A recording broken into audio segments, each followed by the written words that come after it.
When Pam Bondi accused a federal judge of twisting law for political gain, most dismissed it as rhetoric, until the judge quietly stepped aside, sending shockwaves through justice circles. Bondi remained motionless in her Tallahassee office, jaw tight, watching a silent CNN broadcast.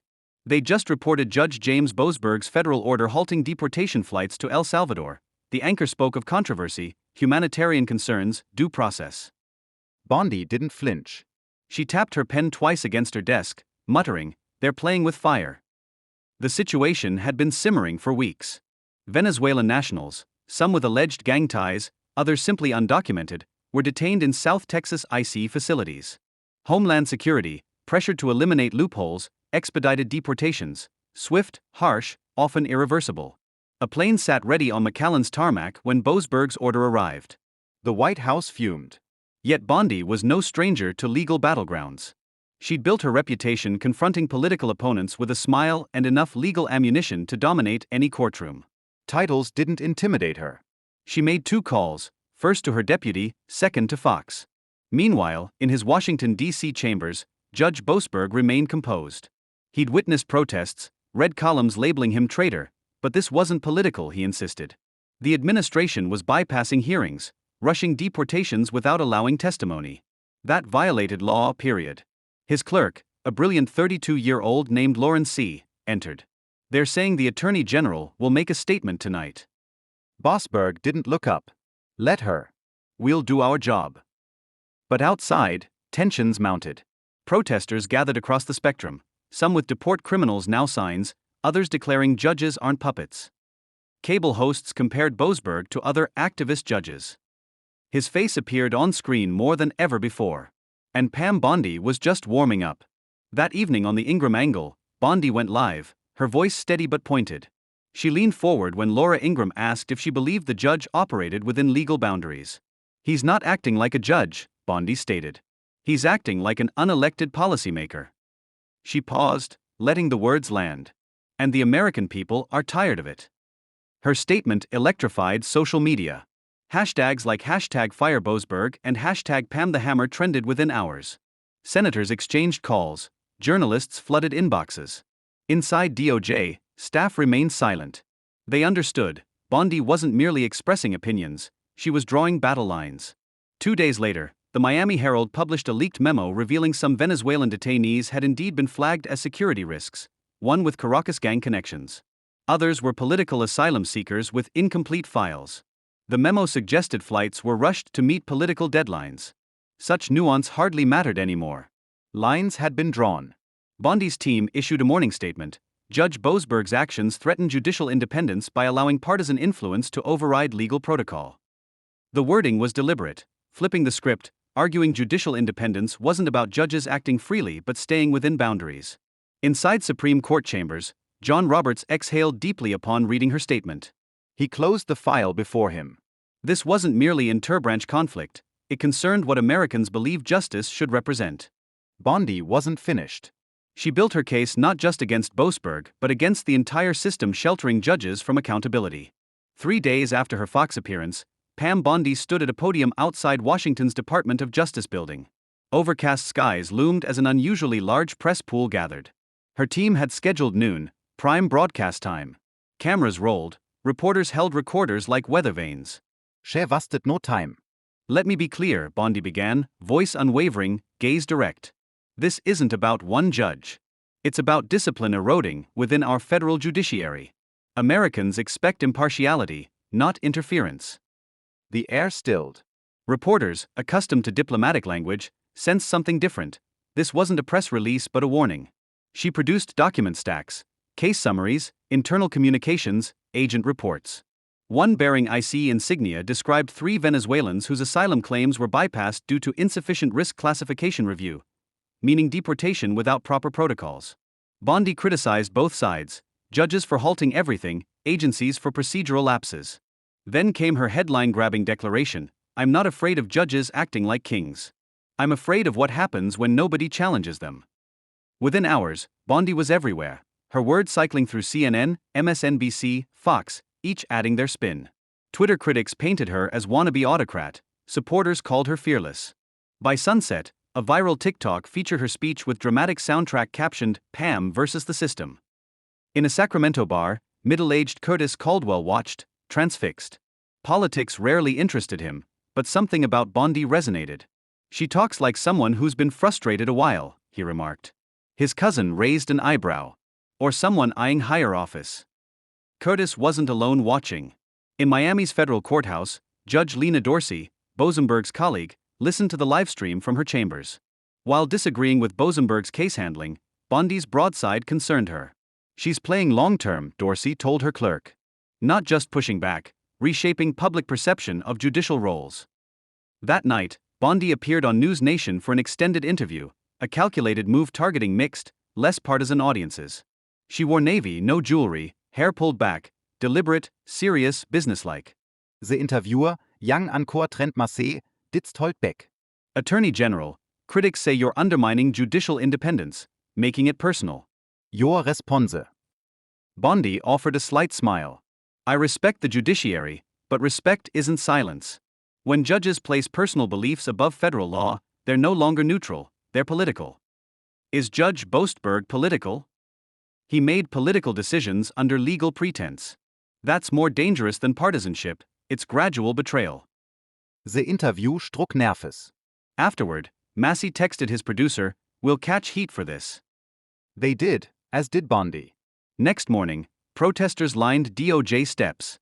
Some held signs showing Bondi's face with duct tape reading, "Shut up or step down." Others wore "Hold Judges Accountable" shirts. Bondi passed through unfazed, flanked by security. A reporter shouted asking if she'd demand Boseburg's removal. She didn't answer, didn't need to. Her silence spoke volumes. That evening, someone leaked a private DOJ memo suggesting Bondi had already drafted a judicial conference complaint about Boseburg's conduct. If accurate, she wasn't grandstanding, she was formally mobilizing against him. Chief Justice Roberts read the leak silently on his tablet. He scrolled, paused, ran fingers through his hair. His clerk entered but remained quiet. Roberts didn't look up, he knew what followed. Bondi wasn't merely challenging Boseburg, she tested how far public trust in judiciary could bend before breaking. Chief Justice John Roberts préférait Silence over Spektakel. He viewed himself not as political player but balance keeper, anchoring against Washington's chaos. But this differed. Pam Bondi had kicked down doors. He knew the memo existed. Bondi's office submitted complaints alleging both procedural misconduct by Judge Boseburg and patterns of judicial activism contradicting constitutional neutrality. The language was precise, almost surgical, designed to inflict damage while appearing professional.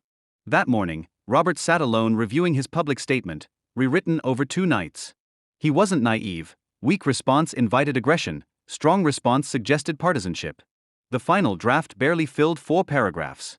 He released it at 10:42 a.m. For over 2 centuries, judiciary has served as independence pillar in American life.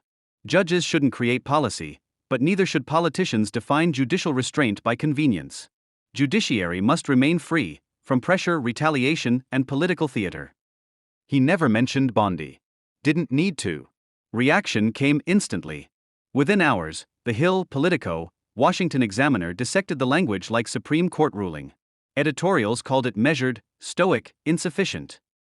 Bondi supporters pounced. Newsmax commentator Ruben Kessler scoffed. Roberts had opportunity to take stand and delivered poetry instead. Roberts wasn't finished. That evening he convened closed-door meeting with senior federal judiciary members. No assistants, no transcripts, 15 men and women in paneled room near Capitol Hill, behind security layers. Conversation grew tense. Judge Barrett from Utah spoke first. She's rallying public support. If this gains traction, they'll target beyond Boseburg. Judge Ruiz from Phoenix agreed, "We need action, not statements." Roberts remained calm. "We don't counter pressure with panic," he said. Vi remint America who we are. He concluded by requesting each judge return to their district quietly assessing whether judicial protocol had slipped, not because Bondi demanded it, but because accountability belonged inside walls, not outside them. Meanwhile, Bondi accelerated. She took her message to radio, town halls, live streams. In Bakersfield, she addressed retirees and families without notes. "This isn't partisan, it's about power long shielded by robes and silence." The crowd erupted. Back in D.C., her press secretary received White House call, "We want her at next federal law enforcement briefing." Make it happen. Just like that, Bondi's crusade became national policy. Inside Boseburg's home, his wife watched news with quiet tension. She hated spotlight exposure. Their children received strange looks at school. Online commenters posted their address. One called for front door protests. He turned off the television. Boseburg wasn't emotional, but that night he lay awake contemplating not his ruling but Robert's. He'd expected stronger defense, not exactly protection, but firmer than diplomatic statements. He called Judge Dorsey. "I'm considering resignation," he said. Silence followed. "If you quit," she finally answered, "you give her victory before the game even starts." Next morning, Roberts arrived early at Supreme Court. Fog rolled across Constitution Avenue. His driver waited while Roberts lingered in back seat, reading another op-ed questioning his resolve. He folded the newspaper. "I kennt lose public trust," he murmuret. "Not like this." He spoke to nobody, uncertain he meant it. But while Roberts calculated next steps, Bondi prepared hers, and this time, it would be televised. Pam Bondi's next move surprised not in substance but execution. She booked an Alexandria ballroom across the Potomac. Press invitations remained vague, DOJ briefing on judicial overreach, high priority. Reporters scrambled, anticipating fiery soundbites. They encountered something different. A screen illuminated behind the podium. Bondi emerged wearing gray pantsuit, no teleprompter, no notes, just remote control and prepared slideshow. "This," she began, indicating first slide, "shows what happens when judges abandon roles." The image displayed a memo, names redacted, outlining asylum case delayed 11 months through judicial backlog. Next slide revealed email chains showing DHS officers' frustration with legal advisors, citing judicial barriers blocking priority removals. Bondi didn't shout, didn't need to. Ewer Sentenze landet precisely. She continued, "When courts obstruct law for theoretical sake, real people suffer. Families feel impact, victims await justice that never arrives." She paused. This transcends Boseburg. He's symptom. The disease is a system believing it answers to nobody. The conference streamed across major platforms. Kommentsektions exploded. Bondi wasn't merely attacking judges, she diagnosed power structures. Several rows back, young journalist Hannah Lynn listened with her editor's voice in earpiece. She's building towards something bigger. How so? She's forming coalition not just against Boseburg but challenging the notion judges remain untouchable. That afternoon, 4 House Judiciary Committee members released statements praising Bondi for bringing long overdue transparency to judicial processes, not merely support but alignment. Inside Eisenhower Executive Office building west of White House, senior officials met privately. National Security Advisor Paul Del Vecchio leaned forward. "She's right about one thing: courts impede everything. If we publicly support her, we open new avenues. Let her lead." The president, watching remotely from Mar-a-Lago, approved. That night, a senior administration official hinted on Fox Business that restructuring judicial oversight might become next-term priority. The language remained subtle, but message transmitted clearly. Meanwhile, John Roberts convened emergency judicial leadership meeting, this time virtually. 12 top judges connected. No introductions, no pleasantries. Roberts opened, "Can we resolve this without giving what she wants?" Judge Feller from Nebraska sighed. Chevans symbolic sacrifice, John. Judge Dorsey added, "Appearance or reality doesn't matter, she needs victory. We're targets." Silence followed before Roberts acknowledged unwelcome truth: she's winning public opinion. In Des Moines, retired postal worker Glenn Booth pointed at coffee shop television. "Never thought I'd admit this," he told the barista, "but maybe Bondi's right. My cousin waited 2 years for her case, judges just postpone indefinitely." This represented exactly what Bondi anticipated. Not headlines but small-town conversations, gradual faith erosion, community by community. While public support grew, opposition intensified. Civil rights organizations issued joint statement accusing Bondi of orchestrating coordinated campaign intimidating judges.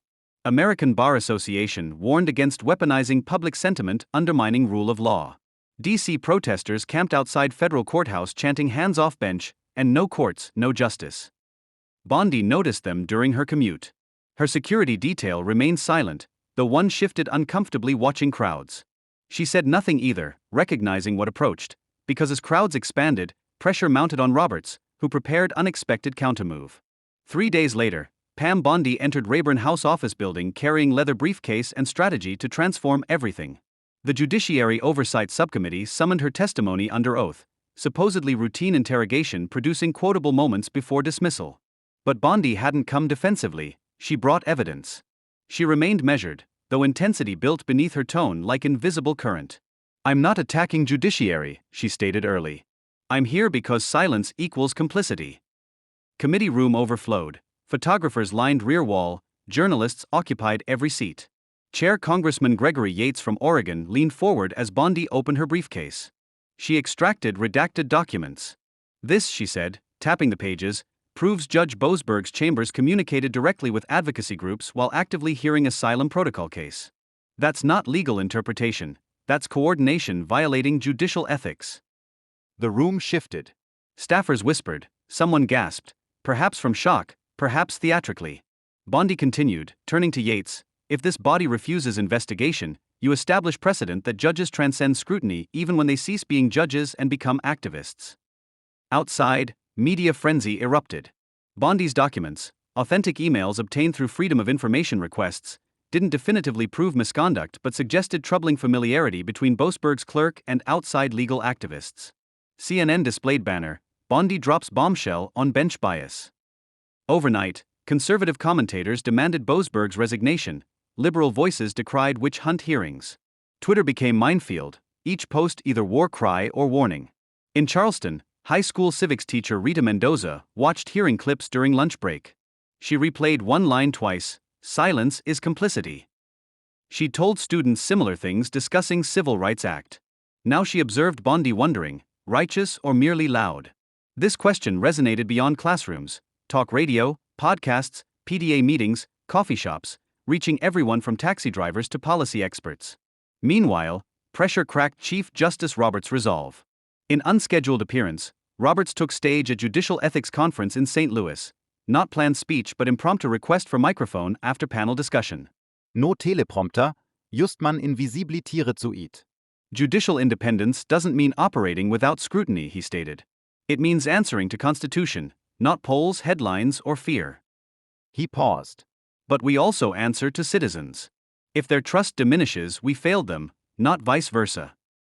Silence followed, no applause, no coughing, just quiet recognition that paradigms shifted. In Washington, Bondi viewed speech clip alone from her office.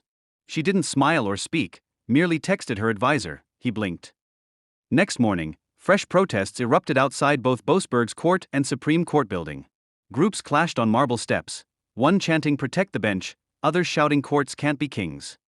Capitol Police intervened, arrests followed. Boseburg maintained silence. His office issued single-sentence statement, "The judge remains committed to impartial law application."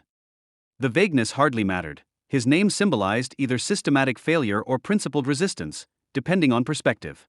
Later that day, Roberts made unprecedented request, summoning Boseburg for private meeting. No staff, no record, just two men facing each other behind closed doors, one defending bench integrity, the other weathering storm. Their conversation never leaked, but next day Boseburg announced extended leave of absence to ensure ongoing proceedings' integrity remains uncompromised. Bondi called press conference 2 hours later. "This isn't victory," she declared. "It's warning." Not everyone perceived it similarly. For Roberts, damage was done.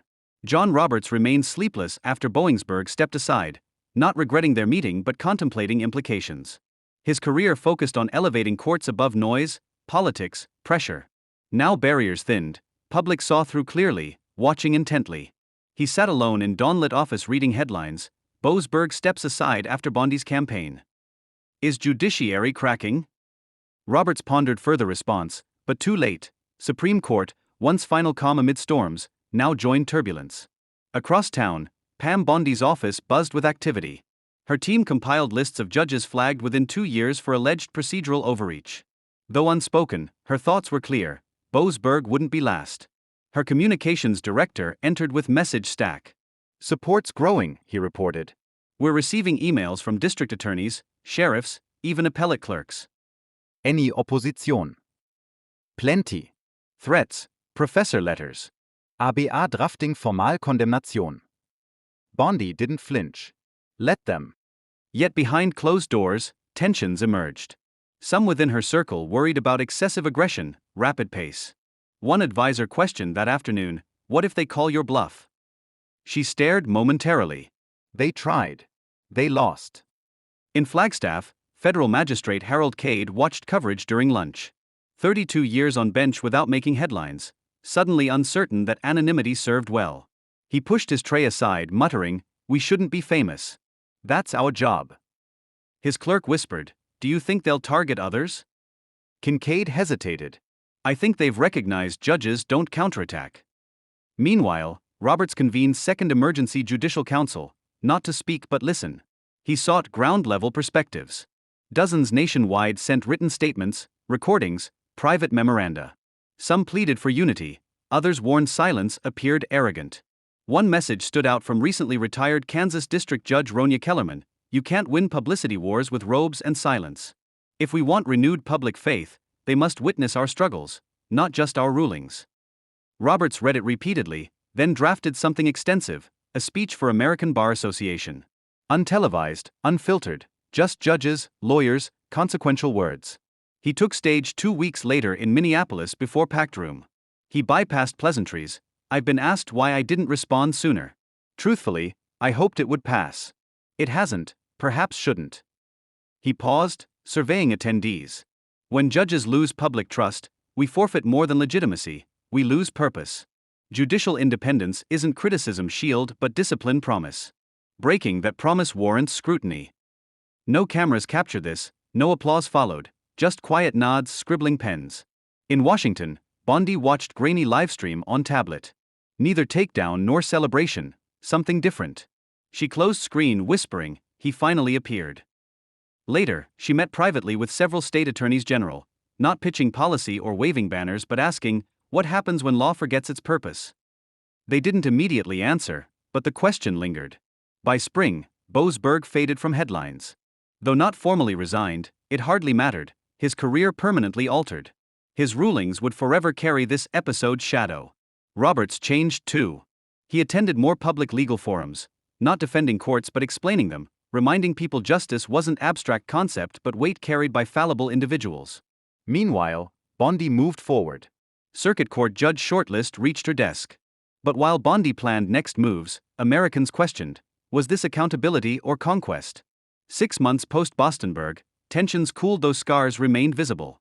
D.C. courthouse upgraded security, judges traveled more cautiously. Law schools nationwide revised syllabi, adding discussion, what constitutes judicial accountability amid public pressure? Judge Boseburg never reclaimed his position. Technically still federal judge, he operated behind scenes, consulting, writing papers, speaking quietly at universities under confidentiality rules. His name became case study rather than identity. One rainy afternoon, he addressed second-year law students in university conference room. They anticipated bitterness, perhaps subtle Bondi criticism. Instead, they received reflection. "I didn't violate law," he acknowledged, "but overlooked people outside legal realm, those watching. That was my error." A student raised hand. "Would you approach it differently?" Boseburg offered slight laugh. "I'd proceed slower, not softer, just more thoughtfully." Pam Bondi meanwhile became household name again, not through scandal or literature but reshaping dialogues around judges and public confidence. That fall she toured nationally, addressing law enforcement summits, policy forums, universities where protesters lined walkways. At Austin event, young man directly questioned, "Do you believe you damaged Judiciary?" She answered unflinchingly, "No. I reminded them whom they serve." He didn't debate, simply contemplated. This represented Bondi's genuine talent, not forcing agreement but ensuring questions lingered. In Cincinnati suburb, elderly Carol Jenkins watched recorded Bondi Fox interview, The Catalyst. She'd followed every development, not from political interest but having once lost family court case wondering if judges heard ordinary citizens. She paused playback, whispering, "Finally someone said it." Her daughter didn't respond. Though disagreeing with Bondi, she couldn't deny one fact: more people discussed justice than ever before. That mattered. Chief Justice Roberts remained background after his ABA address. No new declarations, no interviews, yet actions communicated. He approved comprehensive review of judicial training on ethics, transparency, community engagement. It didn't generate headlines but transformed practices. Judges began hosting previously rare town halls, writing columns explaining decision processes, not justifying but clarifying. In Phoenix, federal judge opened monthly public sessions, not for trials but questions from people unfamiliar with legal systems. She answered without legal jargon. One attendee remarked afterward, "I didn't agree with her, but understood her." That's new. Ultimately, Bondi never pursued Boseburg's impeachment. Unnecessary, point established clearly, sharply, permanently. Critics labeled her dangerous, supporters called her courageous. She described herself differently, accountable. Perhaps that represented the lesson. Perhaps the narrative concerned neither heroes nor villains but discomfort, asking difficult questions publicly, even without tidy answers. Months later, Bondi and Roberts accidentally encountered each other in Baltimore hallway during National Judicial Symposium. Both attended separate panels. Bondi nodded, Roberts hesitated before reciprocating. That was all. Not reconciliation, not forgiveness, just two figures who stood opposite sides of something transcending themselves. The Bondi-Boseburg-Roberts saga wasn't about destroying reputations but addressing wavering public trust and institutional responsibilities when silence no longer suffices. So question remains, who monitors guardians when guardians stop monitoring themselves? Consider this, because someday spotlight might shine not upon judges but someone resembling you. If this story resonated, subscribe for more real-world narratives asking difficult questions while rejecting simplistic answers.